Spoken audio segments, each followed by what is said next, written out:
Bienvenidos todos.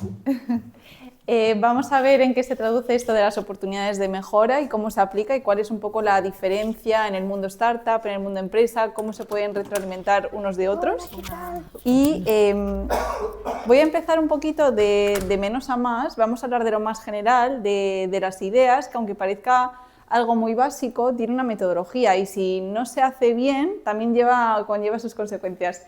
Entonces, está claro que para dar con una buena idea necesitamos de creatividad. Eso todo el mundo, en todos los sectores, en el arte, la creatividad es indispensable, pero si lo dejamos solo en creatividad no nos es suficiente. No podemos tener un día un impulso, una inspiración y decir, bueno, pues me dejo llevar y voy a implementar esta idea sin haber pensado en el cliente, sin haber pensado en el mercado, sin haber analizado, ¿no? Eso está claro. Entonces, muy importante la empatía con el cliente, que son las cosas de las que vamos a hablar hoy mucho. ¿Qué herramientas tenemos para empatizar con el cliente, para entenderlo?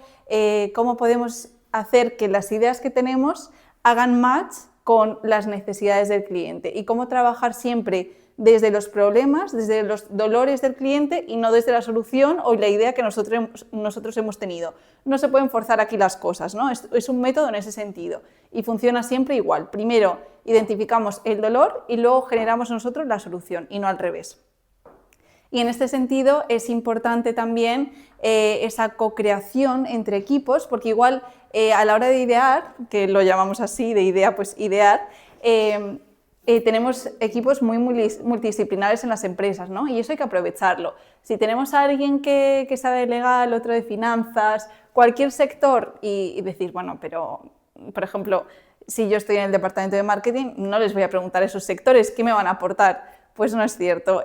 Yo, por ejemplo, en mi caso, trabajo para una startup de realidad virtual e inteligencia artificial y ejerzo el rol de Product Manager, que estoy un poquito entre lo que el cliente necesita y las necesidades del mercado, el crecimiento del modelo de negocio y del producto y cómo va avanzando el equipo técnico y cómo va nuestro producto. Y tengo que conectar muy bien los dos sectores. Y para eso siempre hablo con absolutamente todos. Por ejemplo, hay un asesor legal en la empresa a quien voy a preguntar siempre.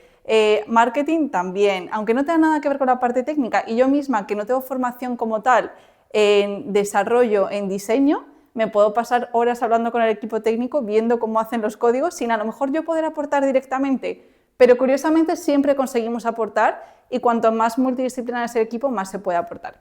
Bueno, y luego hablaremos hoy también mucho de metodologías, de lo importante que es sistematizar ese proceso y de que para que haya una implementación efectiva, además de involucrar a todo el equipo, es importante establecer un proceso de mejora continua. Y para eso sí que hace falta aprovechar esos momentos de los que hablábamos como de creatividad e inspiración para llegar a cierto punto. Es decir, igual cierta persona del equipo, por muy pequeño o grande que sea, ha tenido una idea. No vamos a malgastarla, vamos a dejarla como en el rincón de las ideas y cuando lo necesitemos vamos a tirar de esa inspiración. Y luego de ahí pasaremos a esa metodología, a esa sistematización para ver esa idea en qué se traduce y cuándo nos sirve, cómo nos sirve y por qué. Y ya la adaptaremos y haremos todo. Pero tampoco hay que malgastar, digamos, esos momentos de inspiración. O sea que va un poquito en los dos sentidos. Otro tema muy importante es el aporte de valor al usuario. Siempre tenemos que tenerlo muy presente. Da igual en qué departamento trabajemos, a qué nos dediquemos. La base de absolutamente todo es aportar valor al usuario. Ese dolor o esa necesidad del usuario de la que hablábamos, eso siempre va a ser la base. Entonces, ¿cómo vamos a saber si una mejora que queremos implementar o incluso si estamos emprendiendo y somos una startup, si un proyecto o una idea que tenemos va a aportar valor al usuario? Siempre tiene que ser un impacto real luego en esos usuarios, que hay que identificar bien también previamente, que sea medible, que sea relevante y en este caso, pues si hablamos de empresas ya establecidas que van siguiendo una lógica y una rutina, no solo estamos hablando realmente de aportar valor al usuario. Realmente estas mejoras, cuando hablamos de oportunidades de mejora, son de cara al usuario, al mercado, al producto, pero también en general al modelo de negocio y a los equipos. O sea que estas metodologías que vamos a explicar hoy van en todas las direcciones y por eso sirven tanto para startups como para empresas y dentro de las empresas para mejorar tanto departamentos que se dedican en concreto al usuario del producto como al resto de departamentos, incluso a la forma interna de trabajar de la empresa. Bueno, aquí un sencillo ejemplo de mejora, por aterrizarlo un poquito, por empezar desde cero, algo muy típico. Vamos a imaginarnos que es un e-commerce. Tenemos que rediseñar la página de checkout, nos proponemos esa mejora, porque vemos que mucha gente se queda en el carrito y no llegan a comprar. Vale, pues vamos a marcarnos un objetivo, que ya os iré diciendo, os voy aquí soltando términos, ya os iré diciendo qué significa esto de SMART y qué es un KPI, y ahí vamos analizando, pero bueno, objetivo claro.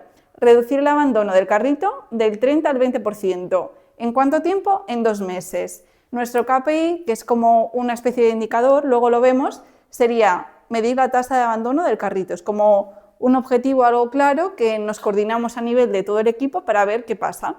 Medimos antes y medimos después y sacamos muchos aprendizajes, ¿no? Pues es verdad que esto es algo a lo que las empresas están bastante familiarizadas, pero igual no lo hacen exactamente así y sobre todo, muchas veces yo creo que los objetivos sí que se suelen implementar bien en la práctica, pero nos perdemos mucho en pasos que van antes, que van después, vamos suponiendo cosas, vamos dando mucho por hecho. Entonces, ¿nos hacemos siempre las preguntas adecuadas al hacer este proceso? ¿Se ha mejorado lo suficiente? ¿Qué aprendizajes se han obtenido? ¿Estamos analizando en conjunto con todo el equipo qué aprendizajes hemos sacado?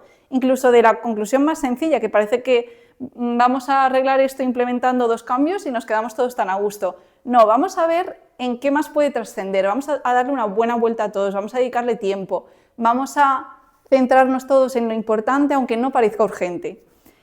¿Tenemos suficiente información del cliente? ¿Hay algo que se nos está perdiendo, que estamos dejando ahí por el camino? ¿Nuestro producto le sigue aportando valor o igual ya no le aporta el mismo valor? ¿Tendríamos que cambiar el producto? ¿Ha cambiado el cliente? ¿Ha cambiado el mercado? ¿Ha cambiado la competencia? Porque claro, tampoco nos podemos meter en la rutina y dejar de analizar el exterior, ni tampoco dejárselo siempre a un mismo departamento, porque al final todas las personas también, y esto también se aplica a todo en general, estamos un poco sesgados, vamos creándonos nuestra cajita, queriéndolo o no, vamos cogiendo rutina y siempre cuesta muchísimo salir y ganar esa visión desde arriba. Y la visión desde arriba no la puede tener solo el CEO, o sea, cuantas más personas la tengan y cada una en su departamento, pero también sobre todo el proyecto, más fácil va a ser conseguir pues, salir todos un momento de esa caja y ver mejoras y buscarlas. Deberíamos crear, por ejemplo, un plan de acción con un equipo multidisciplinar. Pues estas son preguntas que sí que, por mi experiencia, veo que no llegan a darse tanto en un día a día que evidentemente a todos nos va comiendo y yo también lo vivo y incluso dedicándome a esto muchas veces tengo que parar en mi día a día y decir, espérate, que estoy aquí yendo muy rápido y no me estoy centrando en cosas que son muy importantes y estoy dejando de conectar con el cliente. Y aquí introducimos un poquito la metodología Design Thinking, que va siendo cada vez más conocida, pero no siempre se aplica bien. Y también se piensa que igual es más para marketing o para empresas muy innovadoras o solo para startups, y empresas pues, de todo tipo en su día a día igual no están tan acostumbradas a usarlo.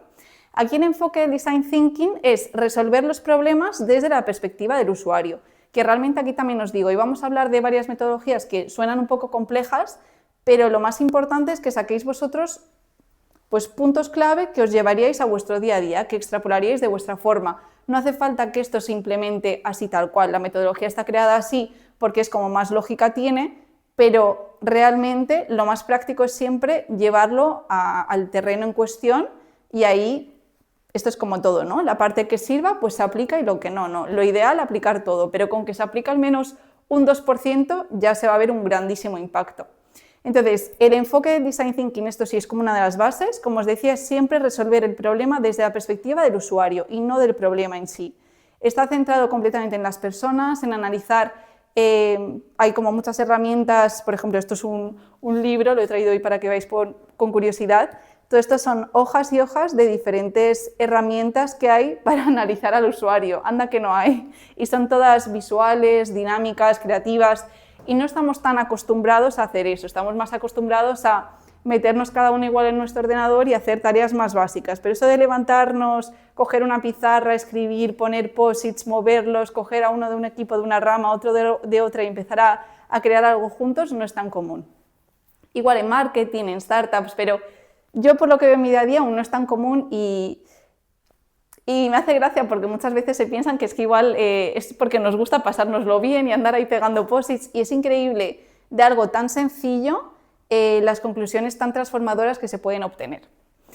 Entonces, bueno, yendo un poquito a este esquema, como os decía, siempre se empieza empatizando mucho, luego hay una etapa de dejar fluir la creatividad, pero luego enseguida se vuelve a crear otra vez un método, se testea, se tiene muy en cuenta al usuario, se validan las soluciones, de ahí se sacan aprendizajes, se definen posibles enfoques, o sea que no nos quedamos nunca solo en idear, vamos a idear a lo loco, a crear entre todos y a ver qué sale. No, tampoco es eso, hay que buscar un término medio. Y por supuesto el ensayo-error y colaborar entre todos es también la clave y es muy importante.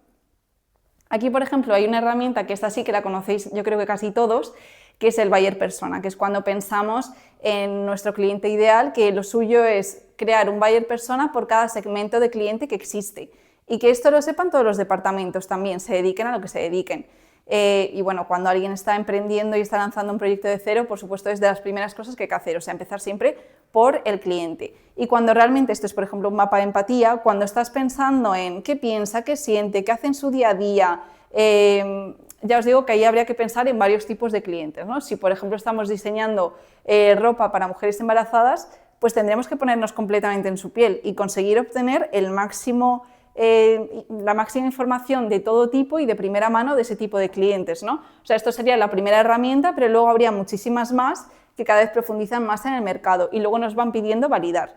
Pero nunca nos quedamos en las suposiciones, siempre hay que validar. Lo que pasa es que esto es un punto de partida. Aquí sí que presupones, sí que tú, intentándote poner en la piel de la otra persona, haces este esquema. Y ahí no necesitas, digamos, que tener al cliente delante.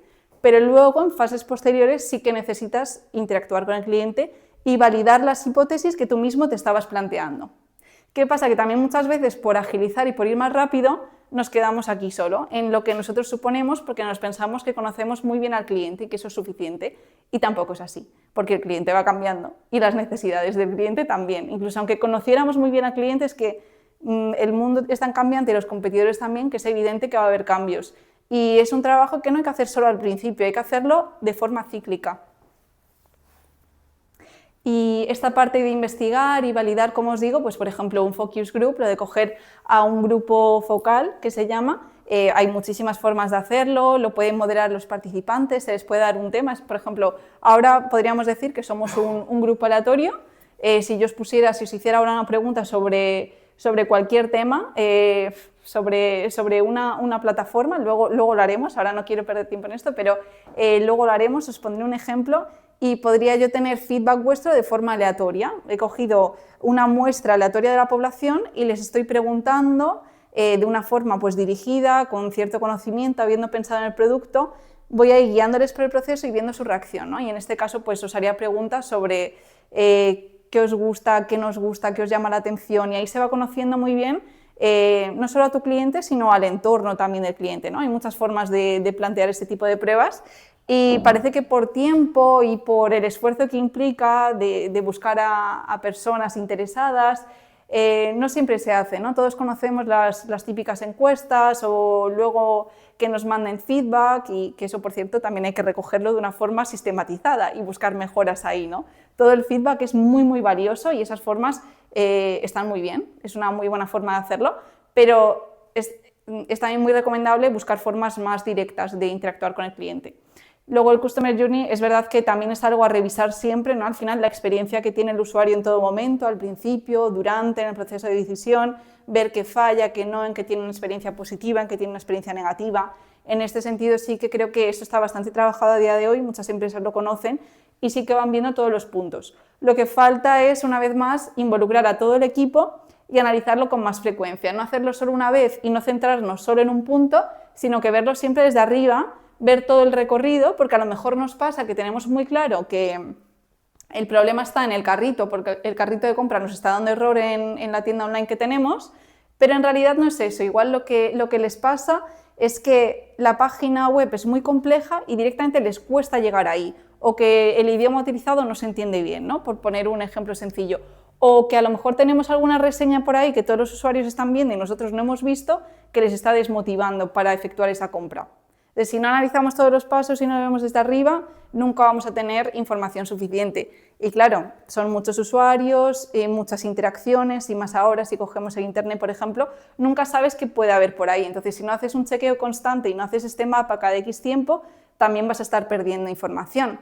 Y no solo te puedes centrar en lo que se hace bien, ¿no? Luego esa parte de hacerlo mal, de incluso preguntar a alguien de fuera y decirle, ¿qué crees que estoy haciendo mal? ¿Qué me falla aquí? Porque es muchísimo más difícil verlo desde dentro por mucho que lo intentemos. Y luego viene el tema de seleccionar y priorizar ideas. Supongamos que en un escenario ideal hemos conseguido interactuar entre personas muy diferentes del equipo y decimos, venga, vamos a ver ahora cómo organizamos estas ideas para que se traduzca en algo. Este caos creativo, ¿cómo conseguimos que se sistematice? Pues aquí, por ejemplo, si hiciéramos, si pusiéramos aquí posits y os diéramos tiempo y os dijéramos, vamos a ver cómo mejorar este coworking. Sed muy creativos, tened todo tipo de ideas, todo vale, todas las ideas son válidas, que eso también es muy importante en el mundo startup. Nosotros lo que hacemos es pruebas más sencillas, menos costosas de un producto piloto, y lo lanzamos a mercado. Y vemos, no a gran escala, sino con primeros clientes, más de confianza, qué tal va. Y a partir de ahí vamos perfeccionando y vemos si merece la pena seguir invirtiendo en ese producto o si tenemos que medir los errores o los cambios que haya que hacer, aprender y volver a lanzar otro producto mínimo viable. Y ya cuando sí que tengamos un producto que pase todo el ciclo, ya sí que realmente lo implementamos en mercado a gran escala. Eso es importantísimo. Luego también las iteraciones cortas es algo que se trabaja mucho en Lean Startup y que igual no todas las empresas están acostumbradas a hacerlo, que es trabajar por sprints, ¿no? Que es ponerse unos objetivos, tener un equipo más reducido e ir teniendo, por ejemplo, sprints semanales o mensuales de trabajo. Lean Startup y Agile nos ayudan a validar esa solución y el modelo de negocio y a construir y escalar la solución y a trabajar por equipos también y a implementarlo realmente, pero ojo que siempre hay que ir volviendo porque en cuanto vemos que esa solución no es una solución cerrada, obviamente, esa solución, volvemos a este ciclo, la hemos medido, hemos aprendido, igual nos toca volver para atrás y es muy importante. Y luego Scrum y Kanban, como os decía, sí que son un poquito más técnicas y ya se centran más, hay libros enteros y metodologías muy exhaustivas de eficiencia y trabajo, como os decía, por sprints en equipo. También antes os he dicho que os hablaría de los KPIs y de qué es un objetivo SMART. Esto yo creo que también es bastante común, pero no viene de más recordarlo. Todos los objetivos que se plantean en una empresa tienen que ser siempre específicos, o sea, estar destinados a una parte concreta, a un sector concreto, ¿no? Tienen que ser medibles, cuantitativos, aunque parezca que algo de por sí no es cuantitativo, medible de primera, siempre hay una forma de darle la vuelta, ¿no? Aunque sea poniendo un periodo concreto, un plazo, ya de esa forma estás concretando algo y estás orientando al equipo, porque cuando nos ponemos objetivos muy generales suenan muy bonitos, pero son menos tangibles y eso también es un problema y dificulta la comunicación de cara al equipo y dificulta hacer esa medición, ¿no? De lo que va mejor y lo que va peor. Por supuesto que sea alcanzable, que sea realista. Nos podríamos poner objetivos de decir voy a facturar de 1 euro a 1 millón en 2 meses, pero eso no te va a ayudar nada, ¿no? Y bueno, relevante, que esté conectado realmente con el impacto que tú quieres hacer, que vayamos parte por parte y que cuando pensamos en objetivos de un departamento o de una empresa no vayamos a por todas directamente, ¿no? Sino que lo vayamos, ahí sí es importante irlo poniendo por cajitas e irlo separando. Y básicamente estos KPIs lo que nos ayudan es a visibilizar lo que funciona y lo que no. O sea, en esto que decíamos en este ciclo de ver lo que funciona y lo que no, a nivel interno, a nivel equipo, también es aplicable y también nos interesa ver qué está funcionando, qué se podría hacer de forma más eficiente, qué está fallando desde dentro, qué está fallando de cara al cliente también. Y esto, por supuesto, nos ayuda a tomar mejores decisiones y a alinearnos y a obtener aprendizaje. Y pensar en qué puede hacer el cliente mal, cuáles son los posibles riesgos de esa implementación, ¿no?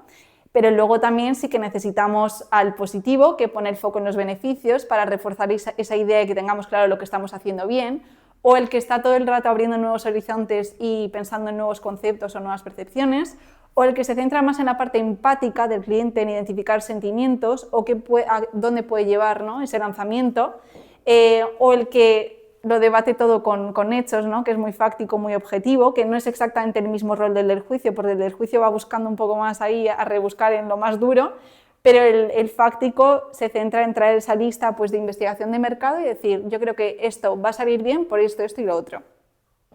Al igual que el del análisis, ¿no? Que bueno, en ese sentido esto es muy personalizable. Si hablamos de grupos más grandes, pues se pueden pensar muchos roles más, pero es una forma de hacer a cualquier persona trabajar en equipo. Por ejemplo, si ahora mismo os pusiera un sombrero cada uno, podríamos analizar cualquier tema, aunque en realidad a lo mejor de cara a la base formativa no tengamos muchas cosas en común.